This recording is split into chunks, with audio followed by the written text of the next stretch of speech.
Bonjour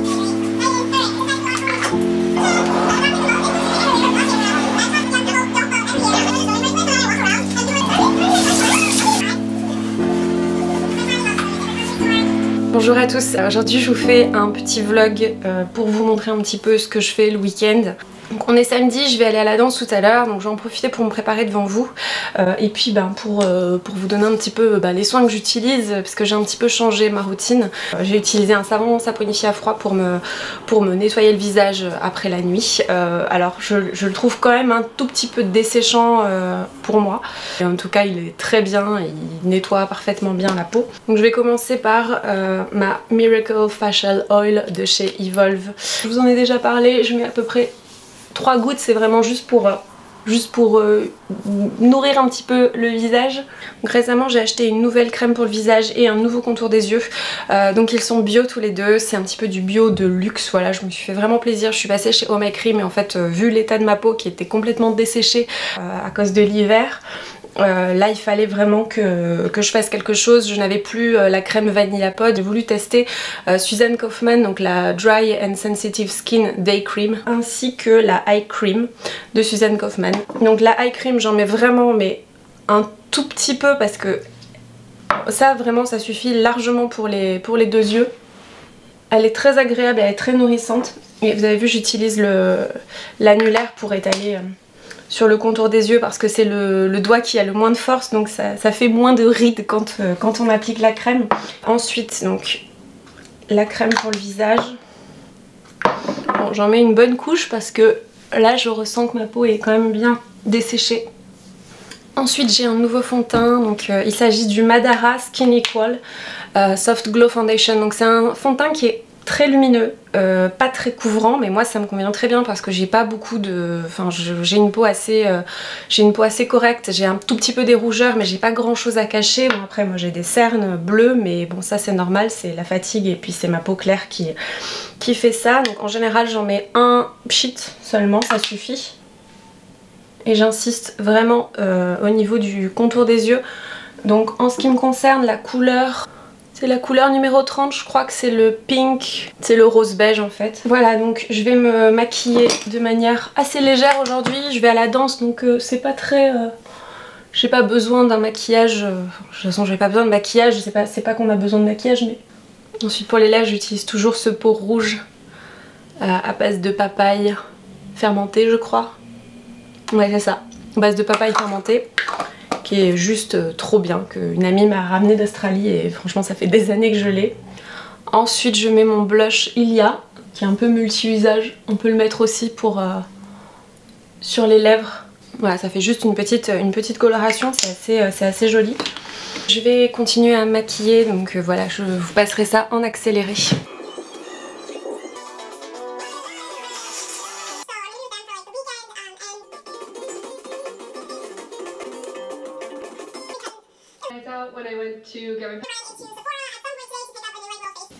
Voilà, bon ça va à peu près, ça va aller pour un week-end, hein, ça va aller. Alors j'ai cours de danse vers 14 h, donc le problème c'est qu'il est midi 39 et que je ne sais jamais quoi manger là en ce moment avant la danse parce que je me suis levée un peu tard, j'ai mangé un bon petit déjeuner, j'ai mangé des croissants. Donc voilà, du coup j'ai absolument pas faim maintenant. Et en même temps il va falloir que je mange quelque chose maintenant parce que je ne peux pas me permettre d'attendre aussi longtemps avant de remanger. Je ne peux pas me permettre d'attendre jusqu'à 16-17 h quand je vais rentrer chez moi pour remanger parce que voilà ça va, je sais que mon corps il ne tient pas le coup. Donc il faut que je grignote quelque chose mais en même temps si je mange un vrai repas maintenant, je sais que je vais avoir envie de vomir pendant la danse, je vais être trop mal. Enfin je me rattrape pour le goûter en général ou le soir au dîner de toute façon, mais c'est juste que j'ai pas faim maintenant mais qu'il va falloir quand même que je grignote quelque chose. J'ai regardé ce qu'il y a dans le frigo. Alors je vous ai pas montré, alors déjà regardez mon magnifique bouquet de fleurs. Il est vraiment mais tellement joli. Ce sont des renoncules, je les adore. Bon là elles sont un petit peu abîmées et là des anémones. Va falloir que je change l'eau mais c'est un peu la fin du bouquet. En même temps ça fait une semaine que je l'ai donc je trouve qu'il a plutôt une jolie tête pour un bouquet qui a une semaine. Je vous ai pas montré mais Vous savez, ça ce sont des filtres réutilisables fabriqués en France, 100% lin. Le café, donc ça c'est vraiment top. J'essaye d'aller vers le moins de déchets possible et voilà, je suis vraiment contente avec cette option. Et puis ben, pour mon repas en fait je crois que je vais me finir le pot de yaourt coco. Là celui-là il est vraiment délicieux, il est nature mais vraiment je l'adore. J'ai de plus en plus de mal à trouver les Harvest Moon. Voilà, en tout cas bah, celui-ci je l'adore et je pense que je vais manger ça aussi maintenant. Ça va me faire au moins un peu de sucre et un peu de gras avant le cours de danse, donc voilà, c'est très bien. Don't try to like impress me, just like literally show me what you wear all the time. If it sweats, it's sweat. You don't have a wrap, throw it on your bed, throw it on the floor, put like all the blazers that you wear. So I like to make it look nice by color. So this, the fact that you just tell me grab what you actually took all the things that kind of that you wear all the time. Sure. This I don't know how. This is no way I'm gonna get rid of them. Voilà, donc je suis prête pour la danse. Là je voulais juste vous montrer la tenue que je mets aujourd'hui. Voilà, ça va être très confortable. Et puis en fait je n'utilise jamais cette guêtre. Je vais vous expliquer pourquoi. C'est une guêtre de chez Capezio. Elle est jolie, j'aime beaucoup la couleur, mais le problème c'est qu'elle est vraiment trop large à ce niveau là. Elle tient absolument pas la cheville ni le pied. Je sais jamais quoi en faire et comme j'ai besoin d'avoir quand même un peu de chaud sur mon genou pendant que je danse, ben, là je suis parée, ça va être très bien comme ça. Et puis bah, je mettrai ça par dessus si, voilà, si j'ai un peu froid au début, voilà, pour me chauffer un peu les épaules. Voilà, bon bah je vais filer à la danse et puis bah, je vous reprends certainement après. Je ne peux pas filmer pendant la danse comme vous le savez. Waouh, bon je rentre de... Aïe. Bon, je rentre de la danse, j'ai fait quelques petites courses et puis j'ai mangé un peu du fruit, je bois un jus d'orange pressé maison pour me donner un petit peu d'énergie, pour me donner un peu des vitamines parce que je pense que je suis en manque de fruits. Je vais quand même revenir un petit peu sur mon histoire de genou et en fait comment je sens les progrès par rapport à... les progrès ou pas d'ailleurs par rapport à ma blessure et le fait que j'ai été arrêtée pendant quasiment 3 mois. Alors quand ma blessure est réapparue au genou, je ne pouvais absolument plus danser, je ne pouvais presque plus marcher même, ça m'a fait vraiment très peur. C'est arrivé fin octobre, début novembre, donc pendant tout le mois de novembre, décembre et une bonne partie du mois de janvier, je n'ai pas dansé. J'ai repris la danse voilà, à peu près mi-janvier je crois, et j'ai repris à raison d'un cours par semaine, ce qui m'a permis de petit à petit retrouver la gestuelle, retrouver... un petit peu de muscle, c'est pas encore ça. J'ai perdu beaucoup de force, voilà, ça c'est quelque chose qui... en fait le muscle se perd très facilement. En tout cas dans mon cas c'est vraiment... je perds facilement le muscle. Je vais manger un peu de chocolat aussi en même temps que je vous parle. C'est les Love Shock, je vous en avais déjà parlé. C'est vegan et là c'est... je crois que c'est à base de noisettes, de canneberge et sarrasin. C'est vraiment super bon. J'ai des travaux au-dessus, je suis vraiment désolée si vous entendez taper, c'est des travaux au-dessus de la maison. Donc j'ai perdu pas mal de technique mais j'ai surtout perdu de la force. La technique revient très vite, c'est une question d'habitude. Moi par précaution j'ai repris la danse une seule fois par semaine pour l'instant. Ça fait 2 semaines que je reviens deux fois par semaine. Je vais essayer maintenant de revenir régulièrement parce que mon genou va beaucoup mieux. Je suis en train de me renforcer, je fais tout un travail avec une kiné pour renforcer mon côté droit. Donc en particulier renforcer mes ischios et mes adducteurs. Enfin mon adducteur à droite. J'ai une sorte de faiblesse au niveau de l'en-dehors à droite. En fait j'ai un en-dehors naturel plutôt bon et c'est pas forcément une bonne chose puisque du coup je ne l'ai jamais travaillé. Et comme je ne l'ai jamais travaillé en tant que feignasse, et bien voilà, du coup ça m'a endommagé un peu le genou. En tout cas disons que ça n'a pas aidé dans ma blessure. Ok, donc je crois qu'ils se sont arrêtés au niveau des travaux et je suis bien contente, j'en ai profité pour pour me faire mon goûter. Alors j'ai mangé une pomme, j'ai pris un jus d'orange, là je mange du chocolat cru, voilà. Et là je me suis fait yaourt de coco avec un peu de sirop d'érable, banane en morceaux et cannelle, voilà. Donc c'est plutôt bien complet comme goûter, ça me permet de compenser un peu mon déjeuner qui était un petit peu faible. En tout cas ça m'a pas empêché de danser, j'avais bien mangé ce matin, donc tout va bien. Donc pour vous expliquer en ce qui concerne mon genou, le plus compliqué étant d'avoir perdu de la force. Perdre de la technique, franchement c'est pas très grave parce que ça revient assez vite. J'ai pu constater que ça revenait même très vite. Une fois qu'on a retrouvé un petit peu voilà, les habitudes, on va dire que le premier mois, au mois de janvier, ça a été un peu voilà, le déverrouillage. Février ça a été justement retrouver un petit peu cette technique que j'avais perdue. Ça revient très très vite. Hein. Par contre, le plus dur étant le travail sur la force. J'ai perdu beaucoup de force, notamment en pointe, donc du coup je ne suis plus capable de faire autant de choses que ce que je pouvais faire avant. Donc ça c'est quand même extrêmement frustrant parce qu'avant au milieu en pointe je commençais vraiment à me débrouiller, j'avais acquis un certain niveau. J'ai reculé d'un cran, c'est pas grave. Ça fait partie du processus d'être blessée et de reprendre. Je me dis que ce que je vais réacquérir du coup maintenant, ça va être encore plus solide. Les grands danseurs le disent, déjà tous les danseurs ont été blessés, les grands danseurs, les danseurs à l'opéra, les danseurs dans toutes les compagnies ont été blessés à un moment donné dans leur vie. De toute façon tous les sportifs, hein, à partir du moment où vous faites beaucoup de sport ou de danse, et que voilà vous exercez votre corps en permanence, ben forcément, en tout cas on a plus de probabilité de se blesser en étant très actif et en faisant fonctionner son corps plutôt qu'en ne le faisant pas fonctionner, même si c'est pas bien de ne pas faire fonctionner son corps, on est bien d'accord là-dessus. On a tous des faiblesses dans le corps et le fait de pratiquer une activité plus ou moins intensément, bah ça va toucher le point sensible finalement. Moi c'est ce qui s'est passé avec mon genou. Alors la première chose qui m'a fait mal en fait au genou, c'est le fait que j'avais le ligament collatéral interne un petit peu étiré. Ça c'est à cause de la manière dont je marche, enfin comment je me tiens, voilà j'avais un petit décalage de hanche et j'avais un petit problème de déroulé du pied à droite, voilà parce que je compensais une blessure du pied il y a très très longtemps qui ne me gêne absolument pas dans la vie de tous les jours mais qui inconsciemment a fait que j'ai déformé ma manière de marcher. En fait m'a tiré à force le ligament collatéral interne au niveau du genou droit. Donc ce problème a été très vite résolu parce qu'à partir du moment où je suis allée voir un podologue au mois de décembre, j'ai eu ma paire de semelles. Ça me refait marcher comme je devrais marcher au naturel. Le ligament a été un peu remis, on va dire, à sa place comme il faut, pas étiré, pas trop sollicité. Mais comme je continuais d'avoir mal, il a quand même fallu que j'aille faire une radio, une échographie du genou. Au final, on ne voyait rien, donc j'ai dû passer un IRM du genou assez récemment, il y a à peu près 2 semaines je crois, et à l'IRM on a pu constater que en fait j'avais un problème de rotule. Donc en fait ce que j'ai c'est une trochlée. J'ai pas encore vu le médecin pour vraiment décrypter tout. Là j'ai juste vu le médecin qui m'a fait passer l'IRM qui m'a dit en quelques mots ce que j'avais. C'est une histoire de rotule en fait qui a tendance à sortir un petit peu de son petit cocon en fait. D'ailleurs j'ai une rotule qui est assez laxe.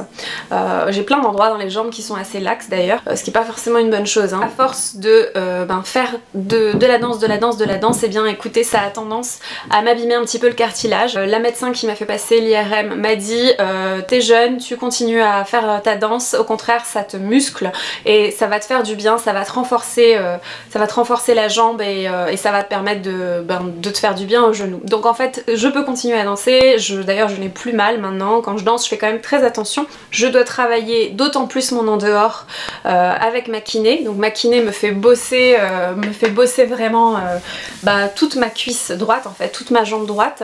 Elle fait en sorte que mon genou se stabilise pour éviter par exemple au niveau des sauts d'avoir des réceptions avec le genou qui vous voyez qui part comme ça quand j'atterris, qui n'est pas du tout stable et qui tremble. Il faut que mon genou soit stable. Donc tout ça va être permis par une cuisse qui est bien musclée. Donc il faut que je renforce ma cuisse droite, mes adducteurs, mes ischios vraiment, et puis tous les muscles de l'en dehors en fait, et le fessier aussi, parce que comme j'ai un en dehors plutôt bon naturellement, Pour être honnête avec vous, je me suis rendu compte que je ne l'avais jamais vraiment beaucoup travaillé. En fait, quand on a des qualités, ben en fait on les bosse pas. Et ça c'est une très mauvaise idée. Même quand vous avez un bon en dehors, il faut quand même travailler les muscles de l'en dehors. C'est pas une raison, vous voyez. Donc moi c'est une erreur que j'ai faite et en me disant bah voilà j'ai un acquis, j'ai un bon en dehors, donc bon j'ai d'autres choses à travailler, donc je vais passer la priorité sur ces autres choses là. Mais c'est très bien parce que du coup maintenant je vais me renforcer davantage au niveau de l'en dehors. Ça va protéger mes genoux, mais au final ça va m'apporter plein de choses dans la danse. Et ça va de toute façon avoir des résultats positifs sur ma manière de danser, sur ma manière de me mouvoir. C'est tout un processus, voilà, ça a pris quelques mois pour comprendre qu'est-ce que j'avais, qu'est-ce qu'on trouvait pas, pourquoi j'avais mal. C'est un peu frustrant en ce moment parce que je n'ai pas exactement le niveau que j'avais avant d'être blessée. La prof de danse m'a dit qu'il ne fallait pas que je m'inquiète, que de toute façon je travaillais à mon rythme. Des fois on a des progressions plus ou moins fulgurantes, mais de toute façon elle m'a dit que je travaillais de manière régulière et intelligente, donc je devrais retrouver mon niveau d'après elle assez rapidement. Donc il faut que voilà, il faut que je persévère et il faut que je revienne assez régulièrement pour reprendre de la force, retrouver un petit peu ma technique, retrouver ma mobilité en fait, et notamment dans les sauts. Maintenant ça va beaucoup mieux, maintenant je peux de nouveau sauter. Il faut que j'évite de faire des cinquièmes très extrêmes, de toute façon ça sert à rien. Honnêtement je vous dis il vaut mieux travailler dans une troisième qui est raisonnable, voilà, plutôt qu'une cinquième qui vous fait mal aux genoux. Alors je voulais juste revenir sur quelque chose aussi par rapport aux pointes et par rapport au fait que j'ai été arrêtée pendant 2 mois et demi. C'est qu'en fait ma peau au niveau des orteils, ma peau globalement au niveau des pieds, c'est complètement adoucie, ramollie. Ce qui fait qu'avant j'avais quand même une sorte de peau un peu dure qui s'était formée et qui me permettait d'être en pointe. J'avais absolument pas mal, j'étais complètement à l'aise sur les pointes et c'était que après du travail qu'il fallait rajouter dessus et il n'y avait absolument aucune douleur. J'ai eu assez mal là depuis 2 semaines maintenant que je reprends petit à petit mes habitudes sur pointe. Je me suis rendu compte que le fait que ma peau s'était vraiment adoucie, ramollie, et bien comment vous dire que j'ai eu un petit peu mal. Bon je sais que c'est des histoires de frottement de peau donc c'est pas grave, c'est pas par rapport à mes pointes, c'est voilà, ça n'a rien à voir. C'est comme ça, ça va revenir, d'ailleurs je pense que c'est déjà en train de revenir un petit peu, mais voilà, donc c'est pour vous dire que vraiment quand on arrête parce qu'on est blessé, en fait il va y avoir plein de modifications, plein de changements dans le corps qui vont se produire pendant l'arrêt et puis ensuite pour la reprise. Et les grands danseurs le disent, les étoiles, les danseurs de compagnie, etc. Tout le monde a été déjà blessé une fois dans sa vie au moins. C'est 70% des blessures chez les danseurs qui se situent à partir du genou jusqu'au pied, donc en fait en dessous du genou. Donc c'est pour vous dire l'importance de cette zone entre le pied et le genou. C'est la majeure partie des blessures chez les danseurs, notamment chez les danseurs classiques. Ce que j'ai déjà entendu dire, c'est que quand on est blessé et qu'on s'arrête et qu'ensuite on reprend, il paraît que en fait on progresse. Et ça c'est une notion qui est super importante, c'est parce que déjà je pense qu'on prend conscience de ses faiblesses et donc on fait aussi tout un travail de kinésithérapie, donc moi c'est ce que je fais en ce moment. Et tout ce travail là va permettre de renforcer à des endroits où justement on avait des faiblesses et du coup tout ça ça va faire progresser. Et aussi je pense que le fait de s'arrêter, ça permet au corps d'imprimer vraiment les choses. Ça permet vraiment de faire que les choses s'imprègnent dans le corps, les mouvements, les gestes, la technique va mine de rien s'imprégner dans le corps. Et le fait de donner du repos à votre corps, c'est un cadeau que vous lui faites. Moi je sais que notamment là je me sens un peu plus dans la respiration depuis que j'ai repris et j'ai l'impression que ma proprioception s'est améliorée aussi. C'est tout un travail que je faisais récemment, les derniers mois, les dernières années, sur la proprioception, le fait de me regarder très peu dans le miroir. Donc voilà tout ce que je voulais vous dire par rapport à ça, par rapport aux pointes. Et alors là j'ai remarqué justement que mes pointes étaient un peu molles, d'ailleurs je crois qu'elles se sont un petit peu élargies un peu. Je vais mettre le vernis Repetto, vous savez, qui est fait pour durcir la pointe. Donc ma kiné m'a prêté ça aussi pour faire des massages au niveau des muscles des jambes. et notamment au niveau de la cuisse droite et au niveau de vraiment des adducteurs, voilà, donc toute cette zone là en dessous de la jambe l'arrière en fait, et puis également tous les adducteurs. Voilà, de temps en temps je fais des petits roulages comme ça sur le sol. Voilà, bon, en tout cas je vous remercie d'avoir regardé cette vidéo, ce petit vlog, pour vous montrer un petit peu ma reprise et puis pour vous raconter un peu des choses par rapport à mon genou. N'hésitez pas si vous avez des questions, dites-moi s'il y a des vidéos que vous souhaitez que je fasse prochainement. En tout cas, moi je vous embrasse et puis je vous dis à très bientôt.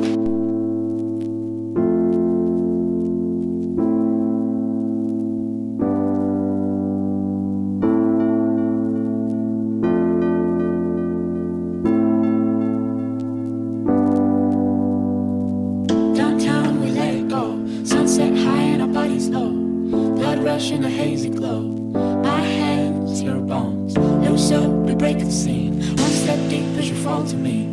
I clap, we skip a beat. Count 1, 2, 3. And don't you stop the music, get into it. Won't you dance with me? Find a place and lose it. You can do it. Won't you dance with me? Move your feet and feel it in the space between.